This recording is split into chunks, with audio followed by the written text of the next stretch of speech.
Hello friends, मैं doctor नीलम आपका अपने चैनल स्टडी एंड रिसर्च में स्वागत करती हूँ। फ्रेंड्स, हम स्टडी करने जा रहे हैं डिस्क्रिप्टिव वे में इतिहास का, और ये स्टडी होती है टॉपिक वाइज। जो आज का हमने टॉपिक लिया है वो लिया है भारत की स्वतंत्रता के बाद जो विभाजन हुआ है उससे काफ़ी समस्याएं उठ खड़ी हुई थी। उसी में एक समस्या थी हिंदू मुस्लिम दंगे तथा विस्थापितों के हल की समस्या। तो इसी टॉपिक की स्टडी आज हम करेंगे। और अगर टॉपिक वाइज आपको कंप्लीट स्टडी करनी है तो आप प्लेलिस्ट में जा सकते हैं, डिस्क्रिप्शन बॉक्स में जाइए। प्लेलिस्ट क्रिएट किया हुआ है डिस्क्रिप्टिव स्टडी के नाम से, लिंक दिया गया है। लिंक के माध्यम से आप इन सभी वीडियोस को देख सकते हैं। इसमें कुल 108 वीडियोस अपलोड हो चुकी हैं। इस तरह का वीडियो पसंद आता है तो लाइक शेयर सब्सक्राइब करें। सब्सक्राइब करने के बाद बेल आइकन की घंटी को जरूर प्रेस कर लें, ताकि इस तरह का वीडियो मैं जब भी अपलोड करूं उसका नोटिफिकेशन आसानी से आपको मिल सके। तो यहाँ से ये टॉपिक शुरू हो रहा है। भारत की आज़ादी मिलने के पश्चात इसके विभाजन से इसकी जनसंख्या में हुई अदला बदली विश्व के इतिहास में एक अनूठा व भयावह प्रयोग था। कारण कि विश्व के इतिहास में जनसंख्या की इतनी अधिक अदला बदली कभी देखने को नहीं मिली थी, जो ऑस्ट्रेलिया की दोगुनी और कनाडा की कुल जनसंख्या को मिलाकर एक करने से भी अधिक थी। इससे पूर्व 1923 में लोसान की संधि में टर्की व ग्रीक में जनसंख्या की अदली बदली हुई थी, जो लगभग 1,25,000 थी, तथा इसे बदलने में 18 माह का समय लगा था। 18 महीने इसे लग गए थे। भारत व पाकिस्तान के लगभग 1,20,00,000 जनसंख्या का आना जाना संभव हुआ, जो कार्य केवल 3 महीने में ही संभव हो गया। एक अन्य आंकड़े के अनुसार 49 लाख भारतीय पाकिस्तान से 25 लाख पूर्वी पाकिस्तान यानी बांग्लादेश से उजड़कर आए। इतनी बड़ी जनसंख्या की बहुत कम दिन में की गई अदला बदली से ही संभवतः भयंकर रक्तपात, खून खराबा व सांप्रदायिक दंगे हुए, तथा 15 अगस्त 1947 के पश्चात सीमा के दोनों तरफ हिंसा भड़क उठी।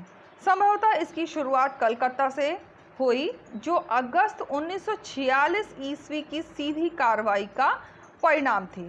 इस हिंसा के लिए जहां हिंदू व सिख मुसलमान को दोषी बताते थे, वहीं मुसलमान सिख व हिंदुओं को हिंसा का दोषी मानते थे। शीघ्र ही यह हिंसा संपूर्ण पंजाब में आग की तरह फैल गई। आखिरकार इन स्थितियों पर भारतीय सरकार द्वारा सेना के सहयोग से काबू पा लिया गया। सरकार देश के मुसलमान अल्पसंख्यकों की सुरक्षा करने में कामयाब रही। कारण यह था कि लगभग 4.50 करोड़ मुसलमानों ने भारत में ही रहना स्वीकार किया था।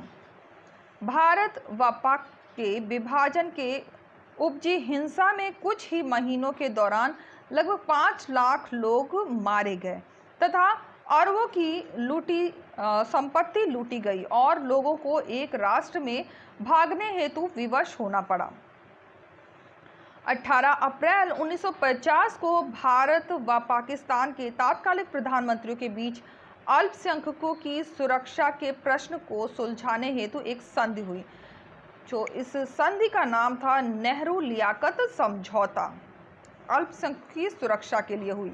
इस पर प्रश्न बनता है के नाम से जाना गया। हिंदुओं द्वारा उक्त समझौते को स्वीकार कर दिया गया। साथ ही साथ इसके कारण बंगाल में 2 कैबिनेट मंत्रियों यथा श्यामा प्रसाद मुखर्जी व केसी नियोगी ने अपने पद से इस्तीफा दिया। तो किन्होंने इस्तीफा दिया था? श्यामा प्रसाद मुखर्जी और केसी नियोगी ने। हालांकि देश में अधिकांश लोगों ने यह समझौता स्वीकार कर लिया, परंतु इसके बावजूद भी पूर्वी बंगाल से हिंदुओं का अपना आना निरंतर जारी रहा। सरकार के सामने पाकिस्तान से आए 60 लाख शरणार्थियों के पुनर्वास की समस्या सबसे कठिन थी। इस विकट परिस्थिति से निजात पाने हेतु केंद्रीय सरकार द्वारा पुनर्वास विभाग का गठन किया गया। पुनर्वास विभाग का गठन कर दिया गया। इस विभाग ने इनकी समस्या को जल्द सुलझाने का भरसक प्रयास किया।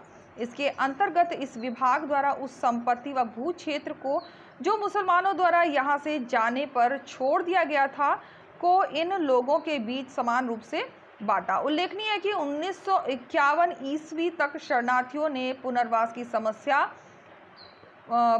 की समस्या हल हो गई तथा ये भारत के अंग बन गए, यानी कि भारतीय नागरिक हो गए।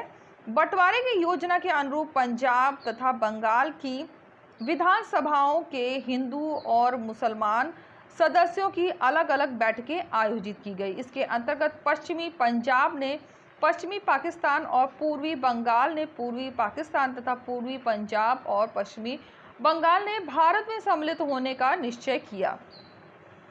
भारत व पाकिस्तान की सरकारों के समक्ष पंजाब व बंगाल के बंटवारे की एक समस्या थी कि इनका सीमा निर्धारण कैसे हो। तो इसकी सीमा का निर्धारण किस तरह से किया गया? इन सीमाओं का निर्धारण करने के लिए अंग्रेजी सरकार ने न्यायमूर्ति रेडक्लिफ, इसी के नाम पर सीमा रेखा का भी नाम पड़ा, रेडक्लिफ की अध्यक्षता में एक सीमा आयोग की नियुक्ति किया, जिसका काम हिंदू व मुसलमान बहुसंख्यक वाले संलग्न प्रदेशों और ग्रामों के मानचित्र का निर्धारण करना था। न्यायमूर्ति रेडक्लिफ को इसके लिए बहुत कम समय दिया गया। तो कितना समय दिया गया था? केवल 6 सप्ताह इनको मिला था। फिर भी आयोग में उन्होंने अपने कार्य को बड़ी तन्मयता पूर्वक निभाया।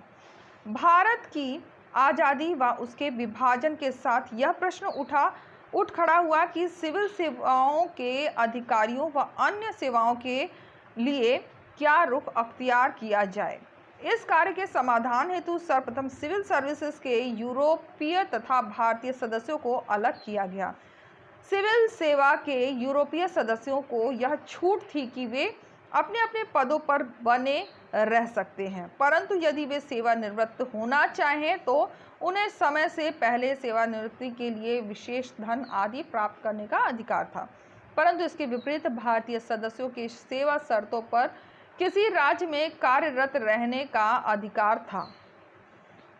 नागरिक प्रशासन से संबंधित समस्याओं तरह कर्मचारियों के बंटवारे की समस्या को हल करने के लिए एक बंटवारा परिषद गठित किया गया। बंटवारा परिषद का भी गठन हुआ, जिसकी अध्यक्षता भारतीय गवर्नर जनरल लॉर्ड माउंटबेटन ने की।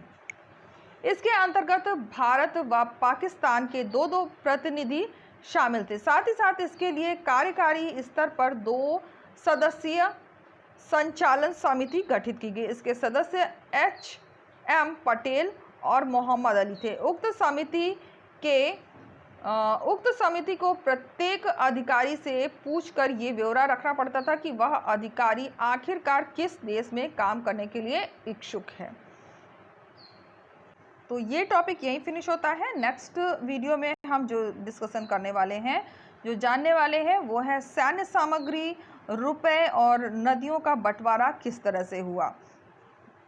तो फ्रेंड्स, यहाँ हम आ गए अपनी प्लेलिस्ट में। यहाँ आप देख सकते हैं बहुत सारे वीडियो हैं, लगभग 600 से ऊपर वीडियो इस समय अपलोड हो चुके हैं।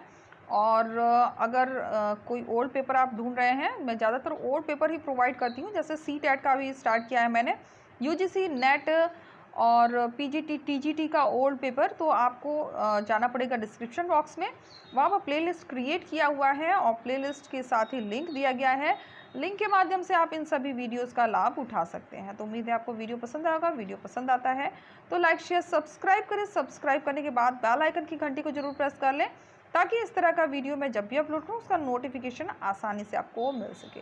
फ्रेंड्स, जो अभी आप वीडियो देख रहे हैं ये है हिस्ट्री डिस्क्रिप्टिव स्टडी और इसमें 108 वीडियोस अपलोड हो चुके हैं। तो अगर आप सीक्वेंस वाइज शॉर्ट में हिस्ट्री की स्टडी करना चाहते हैं वीडियो के माध्यम से, तो आप प्लेलिस्ट ज़रूर देखें। तो okay friends, take care and bye bye.